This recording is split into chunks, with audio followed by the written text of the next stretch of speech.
Bonjour chers amis internautes et bienvenue dans votre émission matinale hebdomadaire Nasuba Week. Nous sommes encore là pour vous donner la joie au cœur. On va commencer bien évidemment et comme toujours cette émission avec Beidi. Aujourd'hui on va à la découverte d'un jeune cordonnier pour découvrir un peu comment ça se passe dans son métier. Et dans Yébou aujourd'hui on reçoit pour vous le promoteur de Kamel Group qui viendra exposer ses activités ici.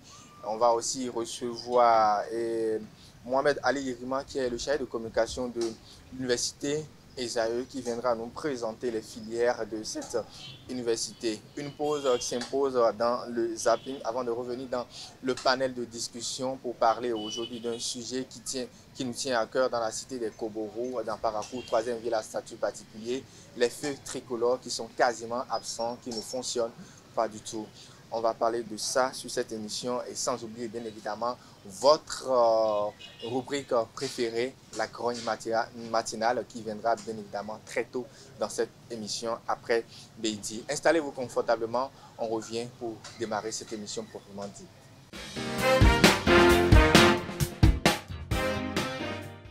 De retour sur ce plateau de Nasuba Week, on commence cette émission bien évidemment avec votre rubrique Beidi, découverte aujourd'hui. Mouhidine Lavani et Sylvie Dédéou nous amènent dans l'univers d'un cordonnier. Suivez-les plutôt.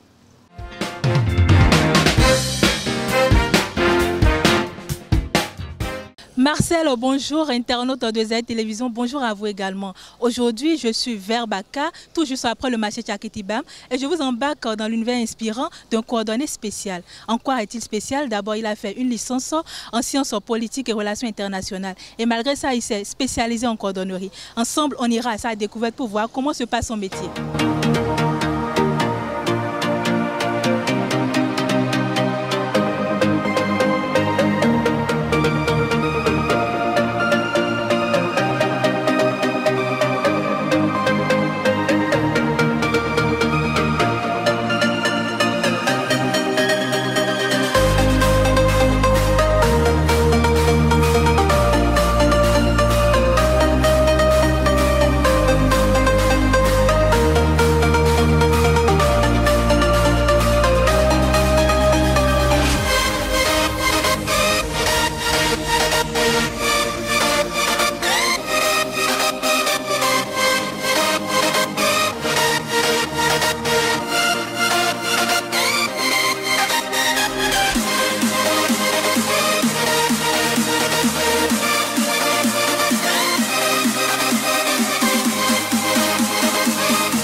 Bonsoir monsieur.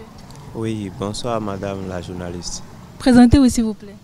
Je suis Émile Toudonou, titulaire d'une licence en sciences politiques et les relations internationales. Déjà, qu'est-ce que vous faites ici dans cet atelier? Oui, ici nous sommes en train de fabriquer les chaussures que nous-mêmes nous faisons avec les matières que ça soit local ou importé. Déjà, pourquoi ce revirement de situation? Déjà, vous avez une licence en sciences politiques. Et pourquoi avoir choisi maintenant la cordonnerie?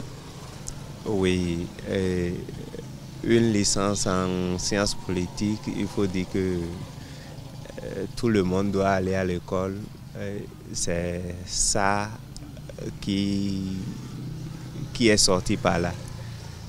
Bien vrai, s'insérer dans la vie professionnelle de nos jours, c'est un peu difficile, surtout quand on n'a pas grand moyen.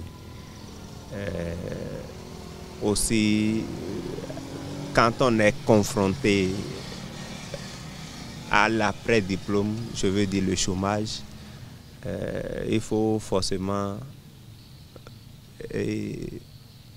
subvenir aux besoins vitaux. Raison pour laquelle je me suis lancé dans la cordonnerie. Quelles sont les matières premières que vous utilisez pour la réalisation des chaussures? Oui, beaucoup me reconnaissent par rapport aux chaussures espadrilles à Parakou ici, aussi dans le Bénin, parce que nous avons de nos produits qui vont sur Cotonou, Malanville, même au Niger, il y en a des clients qui commandent. Donc, par rapport aux chaussures espadrilles, par exemple, nous utilisons les tissus, nous valorisons aussi les pagnes tissées. Donc, si quelqu'un coud une tenue, la personne peut nous apporter une partie de ce tissu où nous utilisons pour fabriquer les chaussures espadrilles. Et dites-moi un peu, à partir de combien varie le prix des chaussures? Bon, nous avons de toutes les bourses. Nous avons les chaussures de 2500 jusqu'à 1 prix, parce que en fonction de quelle matière utiliser, nous adaptons les prix. Est-ce que vous avez une petite anecdote à nous raconter dans votre domaine, par exemple, une petite histoire qui vous fait sourire peut-être, ou carrément qui vous fait pleurer peut-être, une histoire du passé? Comme histoire, bon, c'est par rapport à un monsieur qui était venu un jour dans l'atelier. J'étais auprès de mon patron en ce moment. Il est venu, le patron a laissé sa commission. Je lui ai présenté la commission que le patron lui a laissée. Le jour-là, il m'a insulté. Regarde-moi ce vaurien-là. Ça m'a touché le jour-là. J'ai dû sourire, je l'ai laissé. Et ça m'a encore encouragé en fait à évoluer dans ce domaine, pour que si un jour il revenait me voir, il dira que ah non, celui-ci, c'est pas ce que je pensais de lui en fait. Vous avez fait le bon choix, parce que la violence, ça ne résout rien. Maintenant, on va parler des processus de fabrication d'une chaussure, par exemple. Je prends les tapettes en raffia. Vous pouvez nous décrire un peu les étapes de fabrication des tapettes en raffia? Oui, pour fabriquer une chaussure tapette en raffia, il faut d'abord la disponibilité des matières premières, d'où les raffias même qu'il faut tisser, modeler à son aise, comme on le souhaite présenter. Après tissage de raffia, il faut faire la coupe des semelles, les préparer. Là où il faut percer. Ce qu'il faut emballer, il faut emballer. Et faire les doublures des raffias. Doubler les raffias avec le cuir ou bien avec la peau qu'on le souhaite bien sûr. Après, il faut procéder au nettoyage des semelles, coller les doublures bien sûr avec les raffias. Ensuite, nous allons procéder au perçage des semelles. C'est l'exemple ici, il faut percer les semelles en fonction de la pointure, en fonction de quel gabarit de corde de raffia qu'on veut utiliser. Ensuite, il faut monter les cordes, les raffias. Pour continuer, il faut préparer la semelle du bas aussi, que nous allons couvrir la chaussure avec. Et je crois que c'est un peu ça.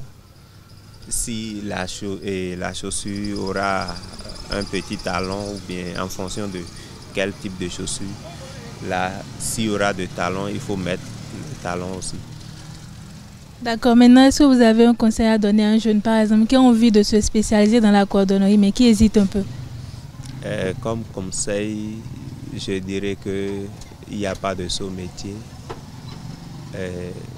La cordonnerie, c'est plus qu'un métier d'ailleurs. Parce que il n'y a pas celui-là que tu ne peux pas rencontrer sur ton chemin.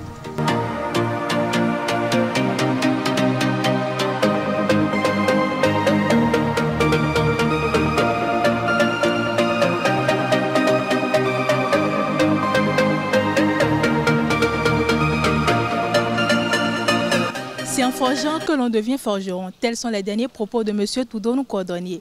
Vous qui cherchez des chaussures, quel qu'en soit le type, que ce soit en raffia ou des expatriés, vous savez où les trouver. Et vous jeunes également qui hésitez de vous spécialiser dans ce domaine, sachez-le, il n'y a pas de sous-métier. Merci Marcel, merci à Mouidine pour le cadrage. À très bientôt pour un tout nouveau numéro de Beidi.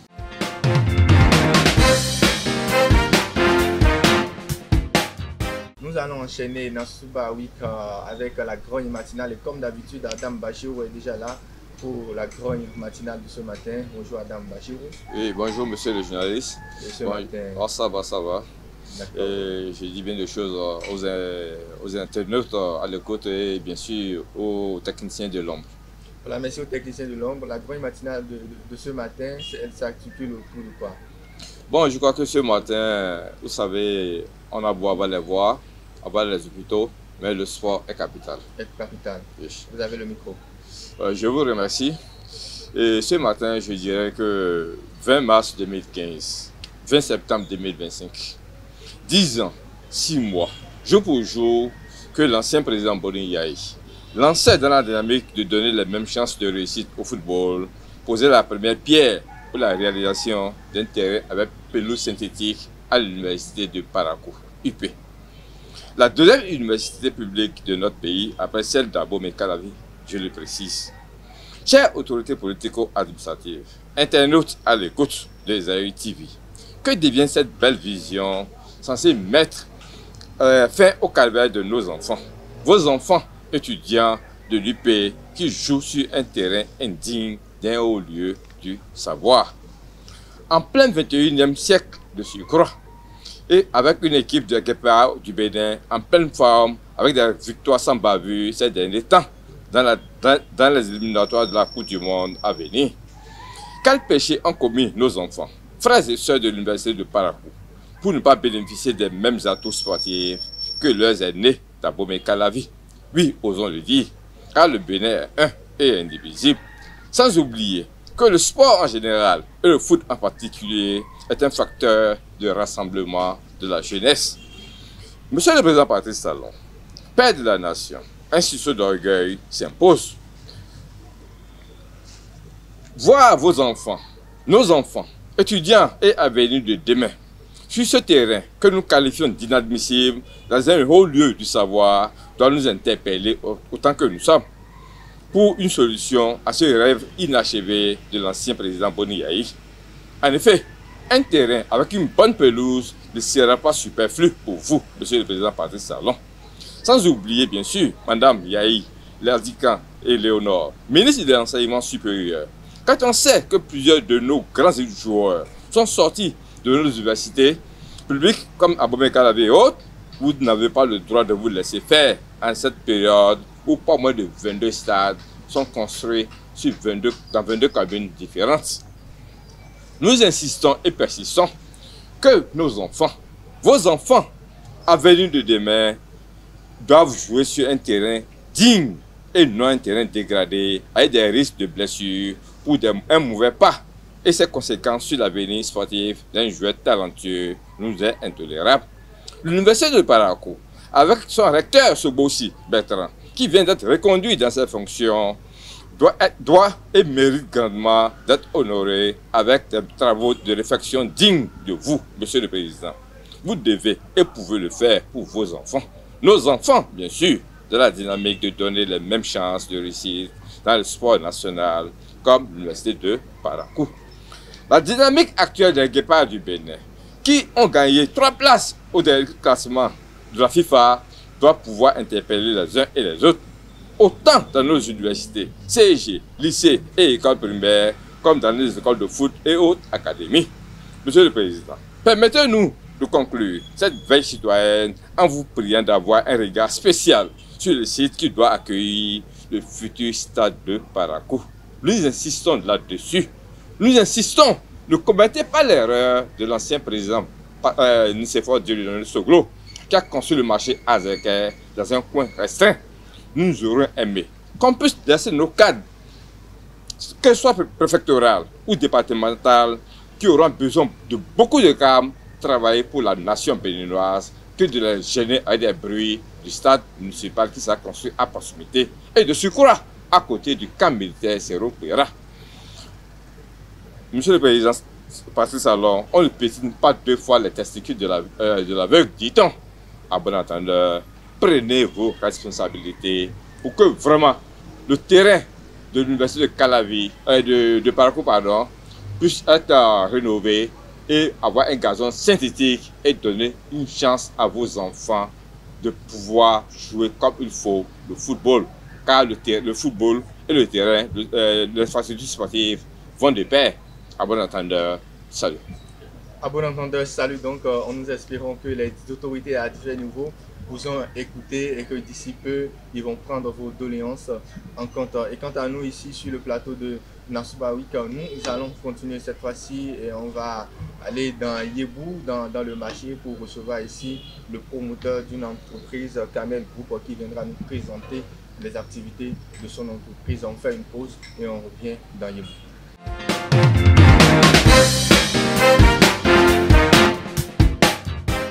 On continue dans Nassouba Week. Cette fois-ci, nous sommes dans Yébou et nous sommes avec M. Carmel et M. Armel Koutiani, le promoteur de Kamel Group. Bonjour M. Carmel. Bonjour Marcel. Comment vous allez? Ça va bien. Vous allez essayer de parler un peu plus fort dans le micro. D'accord. Alors, on va encore dire bonjour monsieur. Bonjour, ce matin. Voilà, ça va très bien. Okay. Alors, vous êtes le promoteur, je vais même dire le PDG de Kamel Group. Alors, dites-nous, Kamel Group, on fait quoi au juste?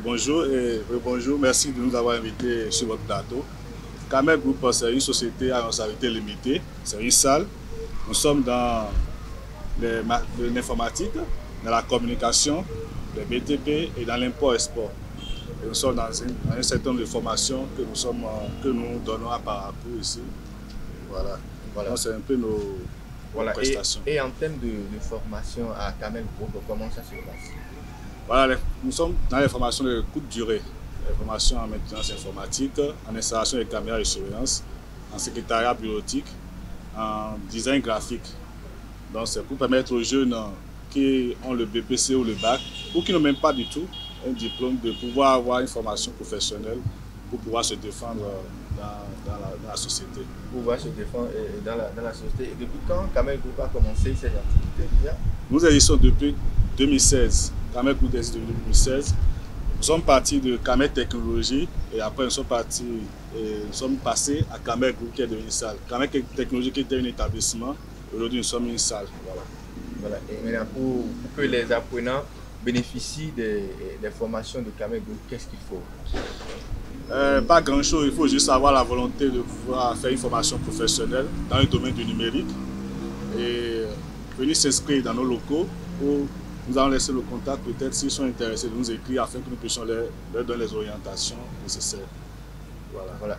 Mais avant de finir, Kamel Group, pourquoi est-ce que vous avez choisi de faire dans ces métiers du numérique? C'est quoi le message derrière? Bon, aujourd'hui, le numérique est devenu incontournable. Et nous pensons qu'aujourd'hui, si le jeune veut gagner sa vie, si le jeune veut devenir quelque chose dans cette société aujourd'hui, il doit pouvoir s'inscrire dans un métier de numérique, apprendre un métier de numérique. Et nous pensons que c'est la formation la plus facile aujourd'hui. Les formations les plus faciles aujourd'hui dans la société, c'est les formations qui ont rapport au numérique.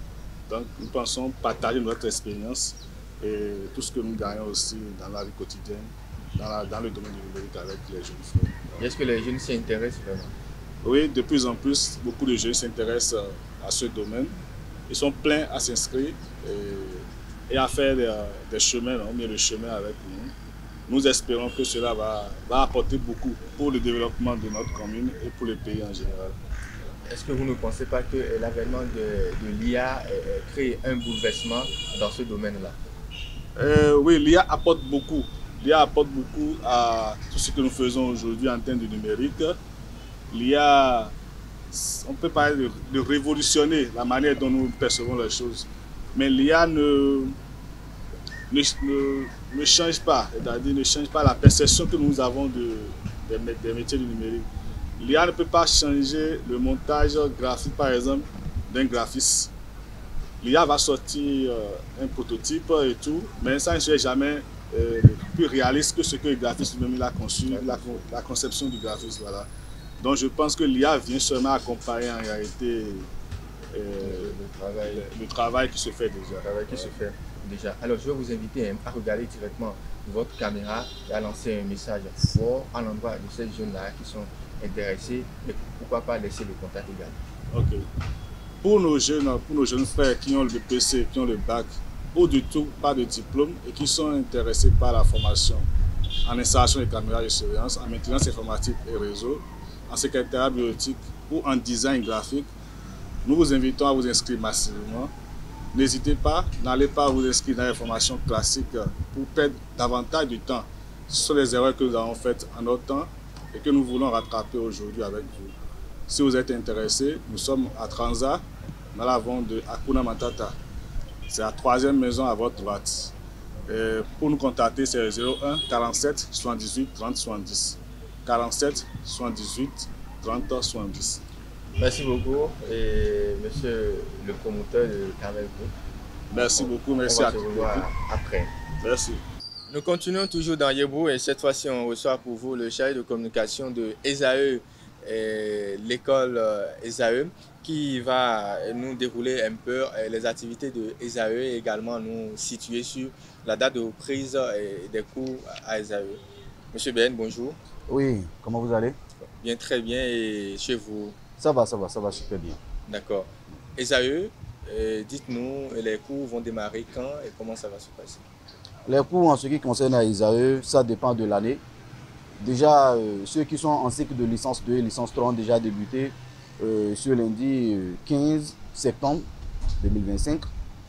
La première année va emboîter les pas déjà le 26 octobre, toujours 2025. Maintenant, en ce qui concerne peut-être le master qui commence également le 6 octobre et le master 2 qui commence dans le mois de novembre dont la date précise n'a pas encore été fixée. Voilà, quand on parle de ESAE, l'école d'administration, dites-nous quelles sont les filières qui sont disponibles à ESAE? À ESAE, nous avons moult options. Déjà, nous avons 7 grandes branches, dont l'administration générale d'abord comme grande branche, l'administration des finances, les sciences de gestion, le journalisme, et enfin la grande branche de génie informatique et multimédia. Voilà, et pourquoi est-ce que l'élève, ou du moins le nouveau étudiant qui vient d'avoir son bac, doit s'intéresser à ESAE? Quels sont les avantages? Les avantages à ESAE sont multiples. Et si nous allons nous permettre d'abord de citer, il faudrait d'abord notifier que pour faire aujourd'hui un choix de filière, il faut tenir compte aujourd'hui de plusieurs aspects. D'abord, il faut tenir compte de l'actualité, c'est-à-dire au niveau dans le monde de l'emploi, tenir compte de l'actualité, des moyens financiers et de l'ambition également de l'enfant. Aujourd'hui, quand nous savons que la majorité des nouveaux bacheliers déjà font, je dirais, une poursuite au niveau de l'agence, c'est-à-dire des allocations sur le campus, ils ne tiennent même plus compte en réalité des ambitions. Bon, nous devons nous poser plusieurs questions, mais pour aider les parents et faciliter la tâche aux parents de souscrire, pourquoi pas accompagner les enfants dans l'éducation toujours au niveau du supérieur, et ESAE également pense de ce sens. Du coup, à ESAE ici, pour faire une école, ça nécessite un coût. Quand nous prenons l'exemple des écoles qui sont beaucoup plus reconnues, c'est-à-dire la médecine, l'agronomie, l'UIT, la contribution excelle déjà de 400 000 à 500 000 voix. Nous sommes également une école, c'est pareil. Mais ici, la particularité est juste que nous aidons les parents à investir dans l'éducation des enfants et du coup, nous les octroyons des demi-bourses d'études d'abord. Et quand on parle de demi-bourses, il y en a qui s'attendent déjà à être payés, non. Mais c'est plutôt aider les parents à investir. Du coup, ils se verront diminuer la contribution à moitié. Au lieu peut-être de 500 000, ils paieront juste 250 000. Ou bien au lieu de 400 000, ils se verront payer 200 000 francs. Et ce, de façon échelonnée, un peu, pas pour payer cash et prendre une quittance pour venir d'abord s'inscrire avec. Non, il y a une fiche d'engagement où vous aurez le temps, jusqu'à 6 mois, voire, de payer cette somme-là un peu jusqu'à la fin de l'année. Ça fait partie, je dirais, des avantages de choisir ESAE. De choisir ESAE. De choisir ESAE. Oui. Alors, j'ai également appris qu'il y a des bourses d'excellence à ESAE. Comment ça se passe? On paye juste 100 000 pour les 3 ans ou bien c'est comment? Ben oui. C'est 100 000 pour les 3 ans ou bien 100 000 par an pendant 3 ans? Non, il y a une malcompréhension, c'est juste 100 000 francs par an. Et déjà dans les 100 000 francs, pour étudier naturellement, il faudrait s'inscrire. Habituellement, les frais d'inscription s'élèvent à 50 000 au niveau de la licence à ISAE. Et chaque année, il faudrait se réinscrire. Et c'est maintenant en dehors des 50 000 francs d'inscription que prend place maintenant la scolarité, c'est-à-dire la contribution à payer au niveau de la comptabilité. Mais ici, le fondateur, je dirais, a très bien réagi pour aider les parents, vu aujourd'hui la morosité économique. Eux, ils auront juste à payer 100 000 francs pour toute l'année. Et c'est déjà dans les 100 000 francs, il y a déjà les 50 000 francs d'inscription. Donc du coup, si on extrait les 50 000 francs d'inscription, c'est tout comme si l'enfant ne paye que juste 50 000 francs en ce qui concerne la contribution. Après cela, c'est juste les frais d'uniforme, les formalités au secrétariat qui coûtent 40 000 francs. Donc en tout pour tout, si je généralise, 140 000 francs pendant toute l'année. Et déjà à partir de la deuxième année, ils se verront payer juste 120 000 francs parce que désormais en deuxième année, il n'y aura que 20 000 francs à payer au niveau du secrétariat. Voilà, désormais en deuxième année, il n'y aura que 20 000 francs à payer au niveau du secrétariat. Et on va lancer un appel à ceux-là qui ont bénéficié de ces bourses-là et qui ne sont pas encore fait manifester depuis là. Oui. Ils sont plusieurs à avoir bénéficié quand même de cette grâce du fondateur pour avoir cette bourse d'excellence. Mais peu sont ceux qui se manifestent, oui. Peut-être, je dirais qu'ils sont un peu dans l'embarras de choix parce qu'ils se disent j'ai été classé, j'ai été boursier, Mais si j'ai peut-être un message à leur endroit, c'est que vous pouvez faire les deux à la fois. Faites une double inscription juste sur le campus et également ici. Et l'avantage est même que ISAE est tout juste à côté également de l'université de Parakou, vous pouvez panacher les deux. Et il suffit seulement s'il y a des compositions que vous demandez la permission, nous vous octroyons, nous vous accordons cela quand même d'aller composer. Donc vous jubilez les deux. De l'autre côté, peut-être vous êtes à la recherche, je dirais peut-être de vos allocations, c'est-à-dire des frais de l'argent par an. Mais ici, vous pouvez faire votre formation professionnelle, vos ambitions, vos objectifs, afin de garantir votre avenir quand même. Voilà, et pour plus d'informations, pour contacter ISAE. Pour contacter ISAE, d'abord vous pouvez nous retrouver au niveau de notre siège à Parakou, tout juste en face de la pharmacie Arafat, à quelques mètres de l'université de Parakou, ou bien contacter le secrétariat par notre numéro 01 52 46 12 12. 01 52 46 12 12. Merci beaucoup Mohamed Ali Yeriman, chargé de communication de ISAE, l'école d'administration. Alors, chers étudiants, vous qui venez d'avoir nouvellement le bac, vous savez désormais quoi faire. Inscrivez-vous à ISAE et facilitez la tâche à vos parents, surtout en ce qui concerne les finances. Nous allons enchaîner cette émission. Cette fois-ci, on va faire une pause pour le zapping avant de revenir sur ce plateau pour le panel de discussion proprement dit.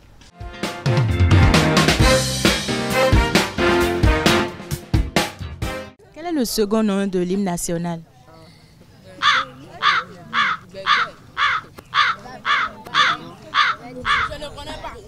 Enfant du Bénin debout. Qui a composé l'hymne national? Gilbert Dayon. Quelle est la capitale économique du Bénin? Porto-Novo. Et la capitale politique?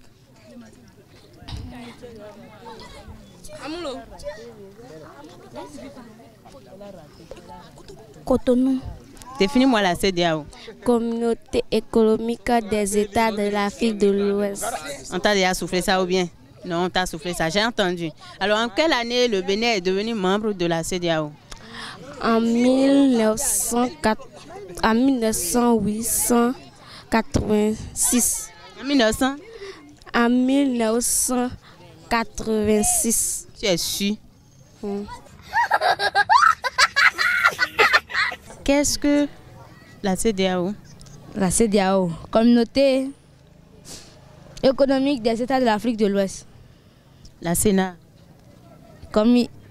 Comité électoral national autonome. La RAC.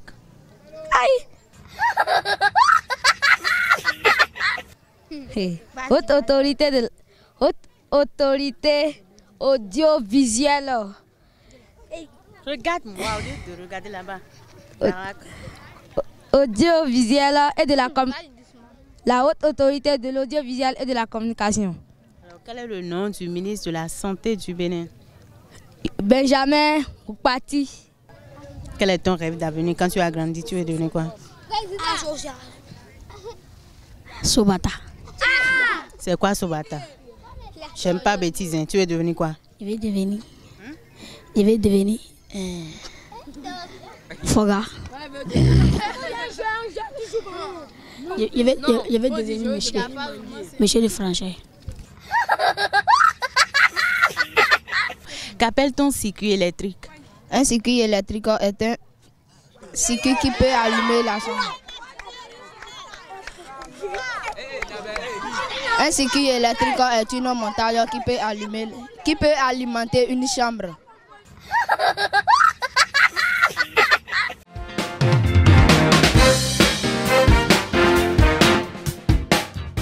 De retour sur ce plateau, nous sommes dans la dernière ligne droite de Nansouba Week.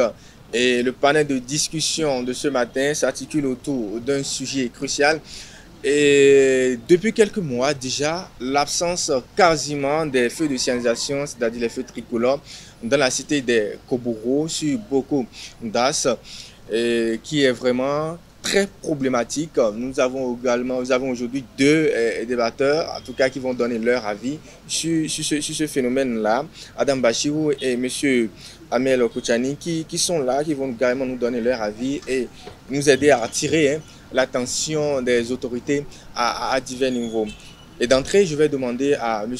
Armel, qu'est-ce que ça vous fait, qu'est-ce que ça vous inspire de venir dans un feu tricolore et de ne pas pouvoir vous arrêter ou continuer parce que le feu ne fonctionne pas? Voilà, merci beaucoup pour cette belle question. Je pense que pour le moment déjà, nous vivons voilà. ce qu'on appelle un enfer à Paris. Vous allez au feu, vous criez parce que vous devenez des citoyens intelligents et parce que vous venez au feu, vous passez simplement sans rien observer comme règle. Et c'est dommage que tous les villes à statut particulier, parce que son appareil qui connaît à statut particulier, que les feux ne fonctionnent pas. Et je pense que c'est vraiment le moment d'attirer l'attention de nos autorités sur ce fait pour qu'ils nous aident à pouvoir revoir cette situation-là, qui est dommage pour nous, parce que ça ne permet pas aux citoyens de bien circuler en réalité. Merci. Ça ne permet pas aux citoyens de bien circuler. Adam Bachirou, vous, à votre point de vue, quel regard vous avez sur ce phénomène-là qui dure déjà depuis des mois? Je crois que dire que ça dure depuis des mois, je dis non, depuis des années plutôt. Oui. Ce qui est inadmissible. Et vous parlez de feu tricolore, moi je parlerais plutôt de feu clignotant, apparemment. Et c'est inadmissible. Je dis inadmissible dans une ville à statut particulier comme Parakou. Surtout que la plupart de ces feux tricolores, nous les constatons sur la voie, les voies inter-États. Les voies inter-États. Et je crois que ces deux voies, que ce soit le contournement et la traversée, ont coûté la bagatelle là, de pas moins de 30 milliards, 400 millions lors de sa construction. Et on a eu à poser ces feux-là à base d'énergie solaire et autres. Mais depuis un moment, je vous dis, c'est incroyable. Quand vous arrivez, les feux clignotent, au lieu que ça puisse réguler la circulation et assurer la sécurité des biens et des personnes comme cela devait être. Pire, il y a environ 2-3 ans, au niveau du carrefour Alouda particulièrement, il y a eu un camion qui a eu à casser l'un de ces feux tricolores. Oui. Mais donné des informations, il a été arrêté, verbalisé, on lui aurait fait payer des 4 feux, s'il vous plaît. De ce feu qu'il a cassé, mais depuis, rien pour remplacer le feu tricolore en venant de Guéma pour aller vers le quartier dépôt. Nous s'est toujours gardé comme ça. Et nous disons que ce n'est pas normal dans une ville comme Parakou que nous puissions laisser faire cela. Il va falloir que nous trouvions une solution. Oui. Car la sécurité routière, celui qui a conçu les feux tricolores, ne l'a pas fait inutilement. Et ce qui est le plus grave, monsieur le journaliste, c'est que quand ces feux fonctionnent, Vous voyez nos frères de la police. Oui, on va y revenir. Oui. On va y revenir, Adam Bachirou. D'accord. Mais dites-nous, qu'est-ce que vous pensez? Est-ce que ça ne relève pas de la responsabilité quand même de la municipalité de quand même mettre à l'aise la population par rapport à tout ce qui concerne la circulation et la régulation, surtout concernant les feux tricolores? Monsieur Hamel, vous demandez à qui la faute finalement? Bon, à qui la faute, je pense, au niveau de la municipalité. C'est la municipalité qui est l'organe qui dirige, c'est la municipalité qui coordonne tout dans Parakou. Et donc, si on nous demande à qui la faute aujourd'hui, nous allons d'abord interpeller la municipalité. Et c'est à la municipalité de nous dire ce qui se passe réellement pour que cette peur ne puisse pas fonctionner comme cela se doit. Oui, parce qu'effectivement, on ne sait pas ce qui se passe, il n'y a pas de communication autour et ça dure depuis. Est-ce que, Adam Bachirou, vous avez eu vent, je ne sais pas, de quelque chose qui se passe? Bien sûr, nous avons, en tant qu'officier d'opinion dans Parakou, nous avons eu vent. À force de dénoncer, on nous avait dit que oui, il n'y avait pas de service pour réparer ces feux à Parakou. On a eu à former des gens pour le faire. Et il va falloir que nous fassions la part des choses. Parce que vous savez, Parakou est une ville à statut particulier, d'accord. Mais il y a des voies qui dépendent uniquement de la mairie de Parakou. Comme il y a des voies qui dépendent de l'État central. Oui. L'État central doit s'occuper des voies inter-État. Et tous les feux qui se trouvent au niveau des voies inter-État doivent être pris en charge par l'État à travers le fonds. Ce n'est pas pour rien qu'on a mis les ponts de péage. Les ponts de péage, c'est des frais que nous payons.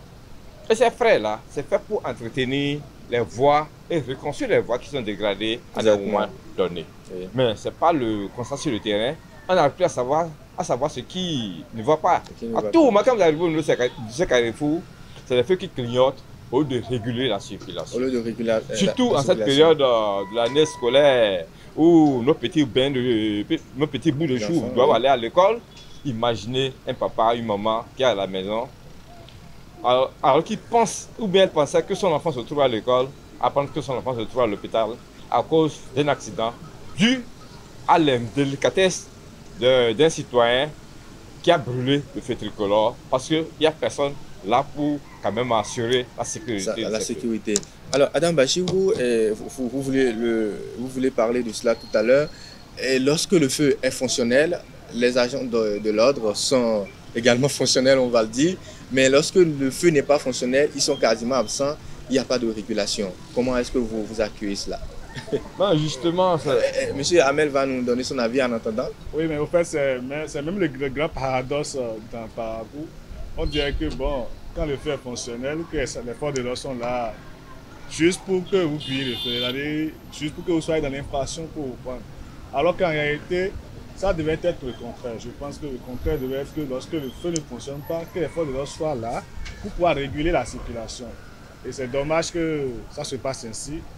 Et bon, je pense que c'est un laisser-aller silencieux, mais comment le dire, nous sommes restés tous silencieux sur les faits et donc les gens en profitent peut-être pour nous rançonner. Je pense que c'est du rançonnement que de chercher à ce que le citoyen puisse griller le feu pour que nous puissions l'attraper.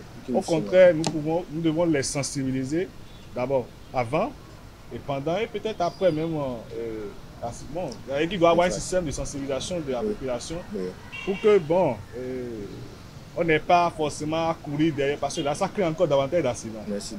Les gens sont en train d'éviter les forces de l'ordre, et puis, bon, ça crée beaucoup d'accidents. Je pense qu'il faut qu'on revoie ce état des choses. Voilà. Il faut qu'on revoie ce état des choses. Adam Bachirou, les forces de l'ordre sont en congé quand les feux sont en congé également. Non, c'est là le paradoxe. C'est là le paradoxe.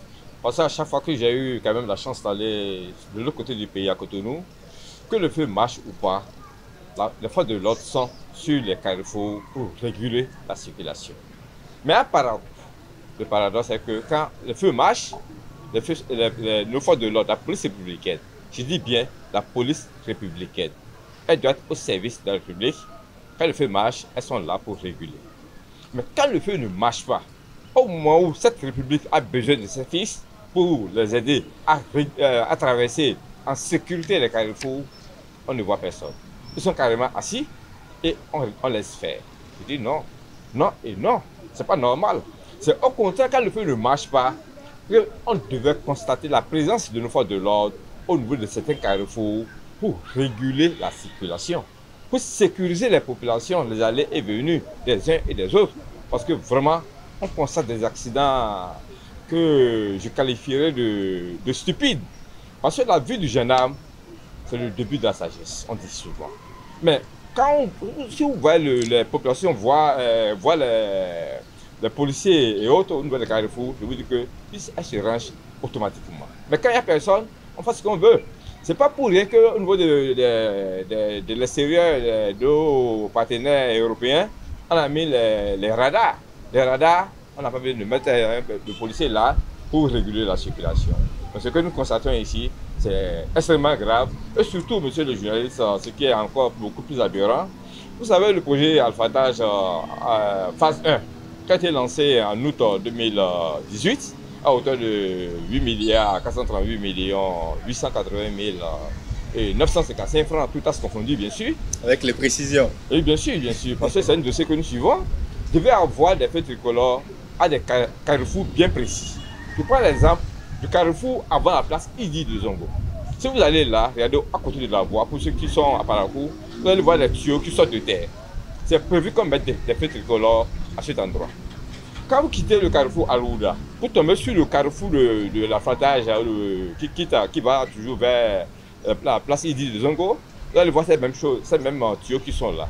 Mais pourquoi depuis qu'on a finalisé ce projet, on n'a pas pu mettre les feux tricolores pour sécuriser la circulation des biens et des personnes? Quand on sait que le feu tricolore joue un rôle capital pour sécuriser nos populations, on a connu déjà plusieurs morts sur cette voie de Zongo. Et c'est un peu comme ça, à Parakou, on finit le projet, on ne va pas à terme. Mais à côté de nous, on finit complètement le projet, mais c'est tout le contraire à Parakou. Et je crois que nous en appelons à ce que la mentalité change et que cette deuxième phase-là puisse aller vraiment à terme. Pour que pas moins de 52 milliards seront mis dans ce projet à Parakou. Merci beaucoup Adam Bachirou. Et revenons à l'usage que les populations font de ces feux de signalisation. C'est vrai qu'il n'y a pas le feu, mais on constate que personne ne veut laisser l'autre passer et donc on est exposé aux accidents.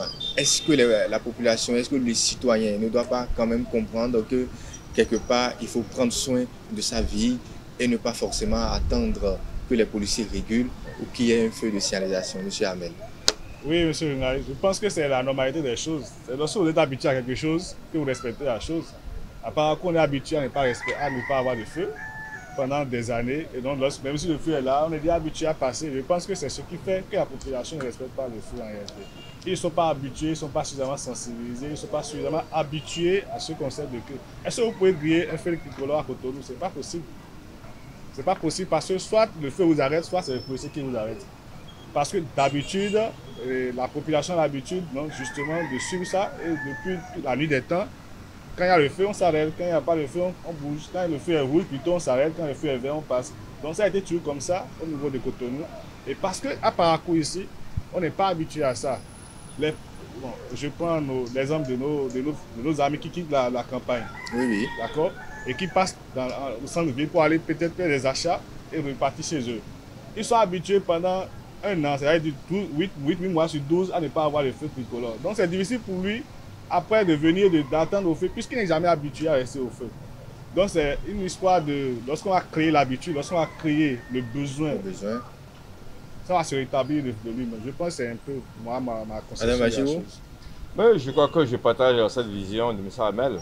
Et il va falloir que nous habituions nos populations à respecter les feux, mais avec la présence, j'insiste là-dessus, de la police républicaine. Parce que voir ces feux qui clignotent à longueur de journée, surtout en saison pluvieuse, c'est le pire. Si c'est les batteries et autres de ces feux qui ne marchent plus, ne fonctionnent plus, de grâce qu'on puisse les changer. Parce que c'est pas pour rien qu'on nous prend, j'insiste là-dessus, on nous prend de l'argent au niveau des ponts de péage. Il va falloir qu'on puisse sécuriser nos populations. Maintenant, nos parents qui viennent dans des villages, certains ne savent même pas à quoi servent ces feux-là.